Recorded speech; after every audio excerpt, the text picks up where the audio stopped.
एक गांव में एक लड़की अपने मामा और बाबा के साथ रहती थी। गांव से थोड़ा ही दूर एक बहुत बड़ा और घना जंगल था। वो लड़की अक्सर उस जंगल में सैर करने के लिए जाया करती थी। वो जब भी जंगल की सैर करने के लिए जाती थी तो वो एक रेड कलर का लिटिल हुड पहनकर जाती थी। इसकी वजह से सारे गांव वालों ने और उसके मामा पापा ने उसका नाम लिटिल रेड राइडिंग हुड रख दिया था। एक दिन लिटिल रेड राइडिंग हुड की मम्मी ने एक बहुत मज़ेदार केक बनाया।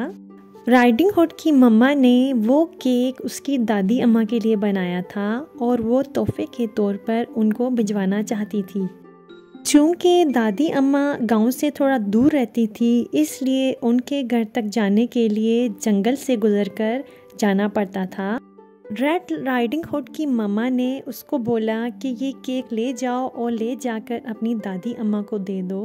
रेड राइडिंग हुड की मम्मा ने उसको नसीहत की कि अपने सीधे रास्ते पर जाना और इधर उधर मत भटकना और ना ही रास्ते में किसी अजनबी से बात करना, और अगर कोई खाने को कुछ दे तो उससे लेकर खाना भी नहीं। रेड राइडिंग हुड ने अपनी मम्मा की बात सुनी और उनसे बोला कि वो ऐसे ही करेगी, और फिर अपनी मम्मा को खुदाफिज करके वो अपनी दादी के घर चल दी। अब रेड राइडिंग हुड हाथ में वो बास्केट लेके, जिसके अंदर उसकी मम्मा ने उसकी दादी के लिए केक डाल कर दिया था, वो जंगल की तरफ चली गई। जंगल में एक दरख्त के नीचे एक भूखा भेड़िया सो रहा था। जब उसने देखा कि एक खूबसूरत लड़की हाथ में एक बास्केट लेकर कहीं जा रही है, रेड राइडिंग हुड को देखकर भेड़िए के मुंह में पानी भर आया और भेड़िए ने फैसला किया कि इस लड़की को खाना चाहिए। मगर वो उस वक्त उसे खा ना सका, क्योंकि रेड राइडिंग हुड अकेली नहीं थी, उसके साथ उसके बहुत सारे दोस्त थे। भेड़िए ने इसके बाद एक चालाकी सोची और वो रेड राइडिंग हुड के पास चला गया। भेड़िया रेड राइडिंग हुड के पास गया और उसके पास जाकर एक बहुत अच्छा भेड़िया बनने की एक्टिंग करने लगा और उससे पूछने लगा कि तुम ये केक लेकर कहाँ जा रही हो। भेड़िए के पूछने पर रेड राइडिंग हुड ने उसे बताया कि ये केक वो अपनी दादी अम्मा के लिए लेकर जा रही है, वो जंगल के दूसरी तरफ रहती हैं। रेड राइडिंग हुड की बात सुनने के बाद भेड़िए ने उसे कहा कि तुम अपनी दादी अम्मा के लिए सिर्फ केक क्यों लेकर जा रही हो? तुम्हें चाहिए कि जंगल से चंद खूबसूरत पौधे और फूल भी तोड़कर अपनी दादी के लिए ले जाओ। ये बात सुनने के बाद रेड राइडिंग हुड जंगल से अपनी दादी के लिए चंद फूल तोड़ने लगी। जैसे ही रेड राइडिंग हुड फूल तोड़ने लगी, भेड़िए को लगा कि उसे मौका मिल गया है, इसलिए भेड़िया फ़ौरन से भागा रेड राइडिंग हुड की दादी की घर, क्योंकि वो चाहता था कि वो रेड राइडिंग हुड के पहुंचने से पहले ही उसकी दादी के घर पहुंच जाए।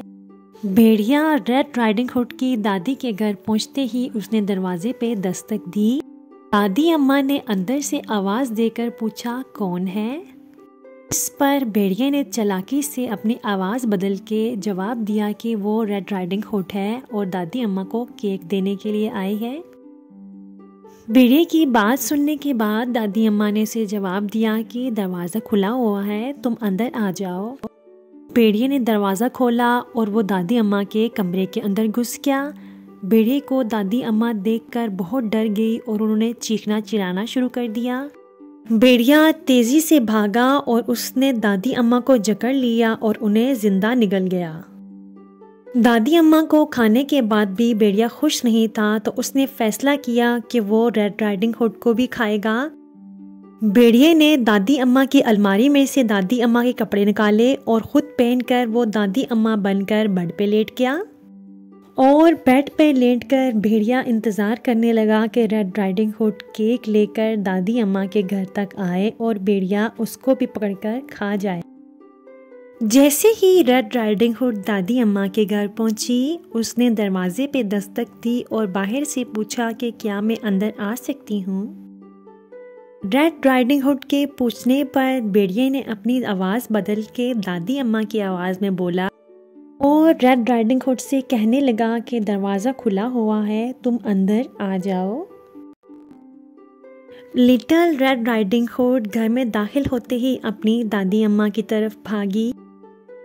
जब लिटिल राइडिंग हुड ने दादी अम्मा से बात करने की कोशिश की तो उसे महसूस हुआ कि दादी अम्मा की आवाज़ थोड़ी बदली बदली है। जिस पर रेड राइडिंग हुड ने दादी अम्मा से पूछा कि आपको क्या हुआ है, आपकी आवाज़ क्यों बदली बदली लग रही है। लिटिल रेड राइडिंग हुड की सवाल करने पर भेड़िए ने चालाकी से जवाब दिया कि मेरा गला ख़राब हुआ है, इस वजह से मेरी आवाज़ बदल गई। फिर लिटिल रेड राइडिंग हुड ने अपनी दादी से पूछा कि आपकी आंखें भी बहुत मोटी मोटी लग रही हैं। जिस पर भेड़िए ने उसे चालाकी से जवाब दिया कि ये तुम्हें वैसे ही लग रहा है, मेरी आंखें मोटी मोटी नहीं लग रही। अब लिटिल रेड राइडिंग हुड दादी के और करीब गई और कहने लगी कि दादी अम्मा, आपके कान भी बहुत बड़े बड़े हो गए हैं।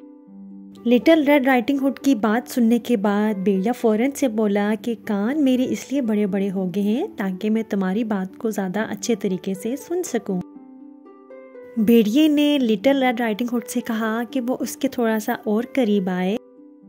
जब वो भेड़िए के करीब गई तो उसने देखा कि उसके दांत भी बहुत बड़े बड़े थे। इस पर लिटिल रेड राइडिंग हुड डर गई और उसने खौफजदा लहजे में अपनी दादी से पूछा कि दादी अम्मा, आपके दांतों को क्या हुआ, ये कैसे इतने बड़े बड़े हो गए। लिटिल रेड राइडिंग हुड के सवाल करने पे भेड़िया हंसा और उसने लिटिल रेड राइडिंग हुड को जवाब दिया कि मेरे दांत इसलिए बड़े बड़े हैं ताकि मैं तुम्हें इन दांतों से खा सकूं। और ये कहते ही भेड़िए ने छलांग मारी और बेड से नीचे उतरा ताकि वो लिटिल रेड राइडिंग हुड को पकड़ सके। लिटिल रेड राइडिंग हुड ये देखकर डर गई और उसने चीखना चिल्लाना शुरू कर दिया। अब लिटिल रेड राइडिंग हुड दादी अम्मा के घर से निकली और बाहर निकलकर जंगल की तरफ भागने लगी। भेड़िया भी उसके पीछे घर से बाहर निकला और उसके पीछे भागना शुरू हो गया। भागते भागते रास्ते में लिटिल रेड राइडिंग हुड को एक लकड़हारा मिला। लकड़हारे को देखते ही वो उसके पास मदद के लिए पहुंची और उसको सारी बात बताई जो उसके साथ हुई थी और उसको ये भी बताया कि भेड़िए ने उसकी दादी को जिंदा निगल लिया है। लकड़हारे ने अपनी कल्हाड़ी का एक दस्ता लिया और उससे भेड़िए को मारा, जिस पे भेड़िया जख्मी हो गया। अब लकड़हारे ने जख्मी भेड़िए को उठाया और उसे उल्टा लटका दिया। जैसे ही भेड़िया उल्टा लटका, उसके अंदर से लिटिल रेड राइडिंग हुड की दादी जिंदा सलामत बाहर निकलकर आके ज़मीन पे गिरी। दादी को जिंदा सलामत देखकर लिटिल रेड राइडिंग हुड बहुत खुश हुई और उसने अल्लाह का शुक्र अदा किया।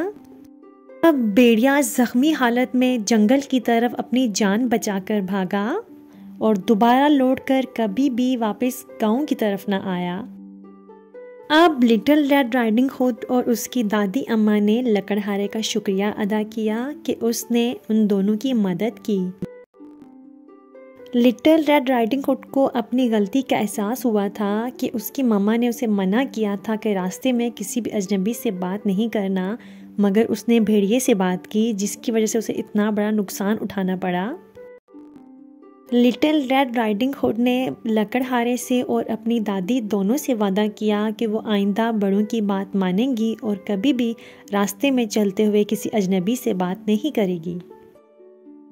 तो प्यारे बच्चों, अगर आपको लिटिल रेड राइडिंग हुड की कहानी पसंद आई है तो बराए मेहरबानी मेरी वीडियो को लाइक करें, मेरे चैनल को सब्सक्राइब करें और बेल आइकन पे प्रेस कर दें।